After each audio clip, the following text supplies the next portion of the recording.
चैश chapter 6 Dutch draft. ताकत का इम्तिजाज। हमारा अगला पड़ाव है नेदरलैंड्स, जहां हमें मिलता है डच ड्राफ्ट। यह घोड़ा अपनी ताकतवर मजबूती की वजह से जाना जाता है। डच ड्राफ्ट घोड़ों का कद 5 फुट से लेकर 6 फुट तक हो सकता है और उनका वजन 1 टन से भी ज्यादा हो सकता है। ये घोड़े अपनी घनी गर्दनावर चौड़ी छाती जैसे भी पहचाने जाते हैं।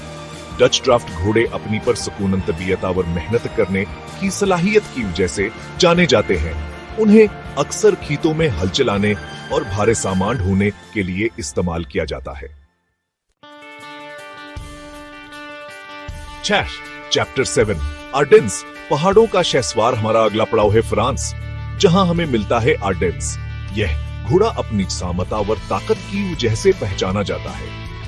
आर्डेन्स घोड़ों का कद 5 फुट से लेकर 6 फुट तक हो सकता है और इनका वजन 1 टन से भी ज्यादा हो सकता है। ये घोड़े अपनी घनी गर्दनावर चौड़ी छाती की वजह से भी पहचाने जाते हैं।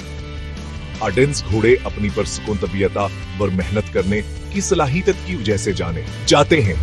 उन्हें अक्सर पहाड़ी इलाकों में सामान ढोने और सवारी के लिए इस्तेमाल किया जाता है।